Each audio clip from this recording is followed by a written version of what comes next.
Are you that detective I've heard about? I guess you could say that. Oh, wonderful. I wasn't sure how I was ever going to find you. Sounds like we may have another case on our hands. I haven't been able to find any of the local police force. The louts? I don't want to start a panic, but, well, we may have a murder on our hands, and we need an outside set of eyes. Is this conversation on the clock? Oh, yes. Well, I suppose I do have a bit of petty cash on me that I could provide for your time. Please, you must help us. Every moment we wait, our residents are at risk. Where did the crime take place? At the Cliff's Edge Hotel, just north of the town. Will you help us solve this heinous crime? Okay, I'll help. Oh, thank goodness. Shall I guide you to the Cliff's Edge Hotel now? Detective, shall we head to the hotel so you may begin your work? Yeah, let's go. Let's be off then. It wasn't just the police who have been lax lately. The island's building inspector ought to be fired. I wish we still had the staff to keep up this area of the hotel. It's in quite a state of disrepair. I should warn you, some of the other hotel guests are a bit, rowdy. I was forced to defend myself when a few became a bit handsy, shall we say. The registered patrons are in a more exclusive area of the hotel, though, and do not associate with this sort of rabble. What do you mean the other patrons are rowdy? I had not been in this part of the hotel for some time. Perhaps there is some sort of sporting event that has them agitated. Several of them tried to grab me and, well, their clothing was certainly not suitable for polite company.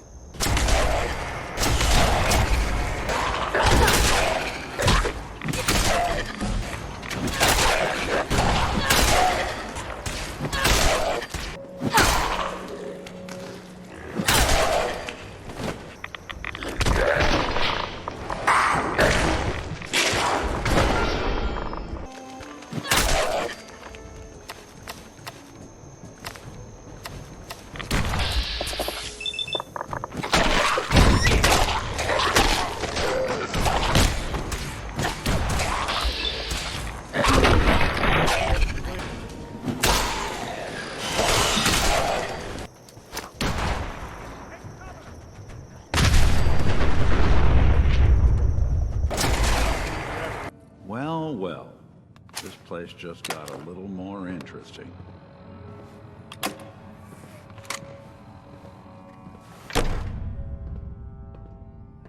Greetings! Welcome to Vault 118, your home away from home, underground. Are you the detective we sent for? Yes, I'm the detective. Oh, thank goodness. Let me just open the door for you. But it's about time the police sent someone out to investigate. We have many important residents and they're very worried. What happened? Who died? It's Mr. Parker, the primary owner and financier for the hotel. This is just a disaster. Have a look at the crime scene. Sounds like trouble. When you're ready, we can discuss your findings. You'd better come with me, detective. What the hell do you think you're doing? This is a crime scene. Do you not see the glory of the thing? The artistry. What the? Looks like the brain enclosure was smashed. Perfect. A baseball bat? Huh. What's this doing here? You think I'm stupid? I saw the way you looked at you. You gonna tell me that's nothing? It wasn't like that. We were... helped me out of a tight spot or two is all. I couldn't stand by like some pasty-faced Percy while he put the moves on my best girl. But now the law is on our tail. What are we going to do? Come away with me. Let's leave this dark hole of a city behind. We can be in Buenos Aires by tomorrow. Oh, I want to believe you, I do, but... Never let us go. And we'll make our stand here. I've got a gun for each of us. No. Well now, this is a brave detective. I haven't seen someone with a body like that in far too long. Can we talk about the murder? Oh, boo, you're no fun. I suppose we can talk about the case, unless you'd rather hear some stories from my acting career. Tell me something. Perhaps if we were better acquainted, I'd be willing to share what I know. Surely you must be here for my salacious stories of the silver screen. I must say, you're quite the actress. What can I say? It just comes naturally. Have you ever done radio? Your voice is quite enchanting. Well, darling, play your cards right. Maybe I'll whisper some sweet nothings in your ear. Used to do musicals back when they were in fashion. The Beautiful Cigar Girl, Wagons on the Plain, A Woman of the Royal Navy. They were ever so much fun. What were you and Keith talking about when I came in? Oh, that? We were rehearsing. Gotta stay sharp if we're going to rebuild Hollywood. But Keith always gets flustered when he's upset. Did you have any thoughts about the murder? Well, it is a bit strange how obsessed Santiago has been with the murder. I mean, he's always been a bit obsessive, though. He did a whole series of paintings of me, hundreds. Said I was his muse. It was flattering for a while, but the man is a bit much, even for me. How can I help? Did you have questions about the case? What were you and Gilda talking about when I walked in? Oh, we were just rehearsing a scene. Nothing to worry about. Did you have any thoughts about the murder? It's obviously Santiago. He keeps going back to look at the crime scene. Well. Long arm of the law. Tell me, are you a devotee at the art? Does that cruel muse call you to her entrapping books? Art is life. Without it, we are no different than animals. Perhaps, if all we are is floating in such a flesh, or metal, I suppose, then art. Come with me. Tell me. What does this say? It's about composition, balance of colors and emotions, and the struggle to maintain internal order. This was the last piece I did in a series of portraits. Her emotional landscape is superimposed on the portrait. The reality of the subject is distorted as the ego attempts to project itself. Well, then, what does this one say to you? It's the war! From every direction. No up or down. The world turned on its head. Art shapes the world, and the world shapes art in return. For art must therefore be constantly reborn through the lens of contextual and historical interpretation. Must I say this one? And please be honest, for art without honesty is just politics. It's a metaphor. A young creature grappling with ideas it doesn't possess the capability to understand. Intriguing. The mind will superimpose meaning where none was intended. I had not considered it. Truth be told, this is my best selling piece. I did this series under a pseudonym, of course. This is one of my serious works. And I did the whole thing as a lark. What does that tell you about the value of art to the common man? I think you should explain why you keep returning to the crime scene. The others do not like to think about it, but even we shall die someday. Like Prometheus' torch, it kindles within me. I create as much art as I can with the time that I have. Did you have any thoughts about the murder? The person you should be looking at is Juliana Ray. That filth is not for art from her own excrement. She and Ezra had a rather traumatic life. You could hear banshee screeches all the way across the hotel. It sounds like you've done a lot of paintings of Gilda. Why her? There is a very singular creature, detective. Do you not see this joie de vivre? I have never met a man who clings to life so tenaciously, who lives so open. I must admit I was quite smitten with her for a time. What was Juliana and Ezra arguing about? I don't know. I was painting at the time and I was trying to block it out. Though I beg Gil You're still in love with Gilda, aren't you? So what I am, what is with yours? She deserves someone who truly understands her integral beauty. Not a growth actor.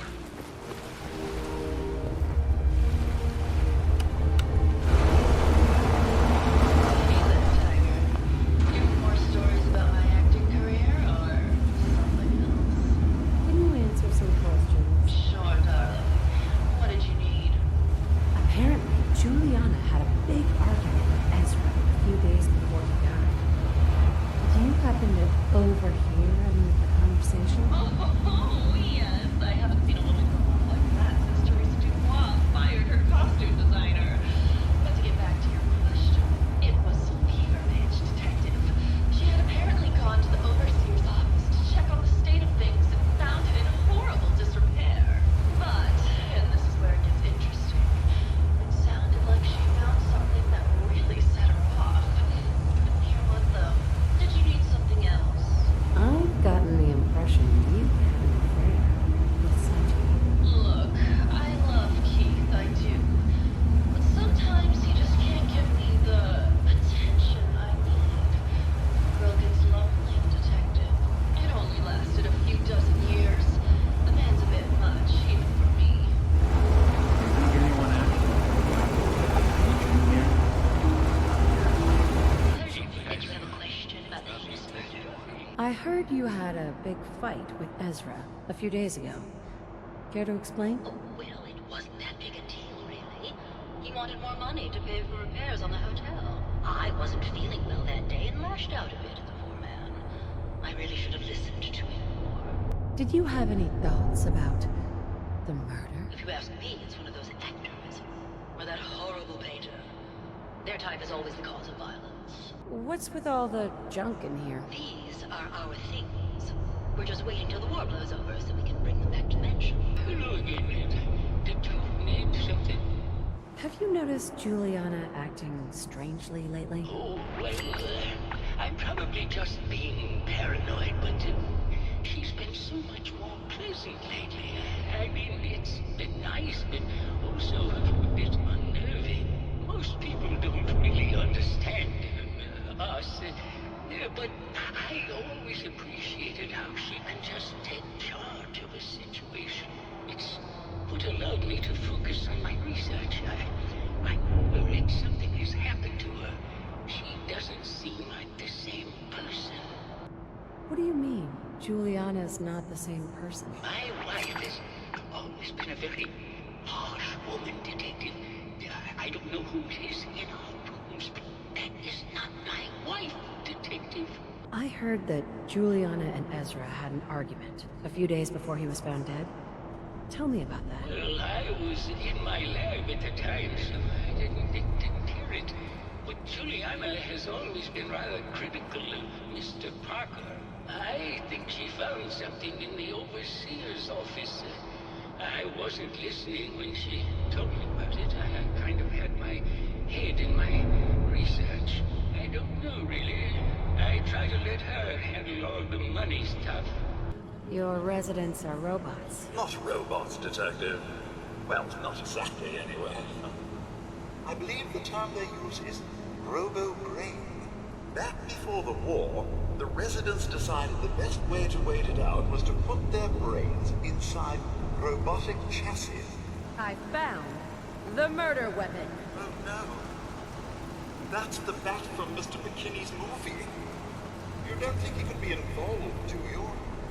I can't imagine him ever doing such a thing. Sounds like Ezra was embezzling from his investors. Hello, Detective. How can I help? Did you... I found your baseball bat at the crime scene. Care to explain how it got there? Okay. Just let me know how I can help. I think you're the murderer. The brain enclosure was smashed in, and your bat was at the scene of the crime. What? That makes no sense at all. What motive would I possibly have to kill Ezra? Maybe you can give me a reason it couldn't be you. I would never harm Ezra, Detective. I was in love with him. Did you have a question about the heinous murder? There's evidence Ezra was embezzling from his investors. Oh, well, I really don't believe that. Mr. Parker wouldn't do such a thing, I'm sure. I think... You're the real murderer. That's just silly, Detective. Why would I want to kill Mr. Parker?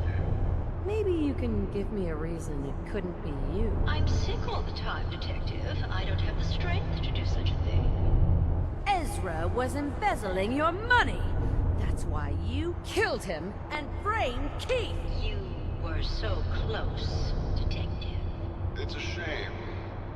I thought I could keep the ruse going a little longer. Oh, well, had to end eventually, I suppose. This doesn't have to end in more violence, Detective. Just walk away. I'll leave, and you can tell them I escaped. Why did you kill Juliana? I hadn't planned on it, but Juliana figured out what I was doing and had to be dealt with swiftly. I thought I could get a bit more money out of this place before making my escape. What's it going to be, Detective? Join me in getting rich?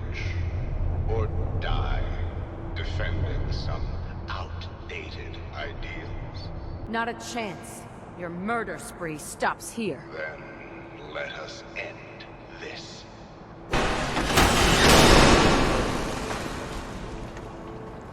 I found the killer.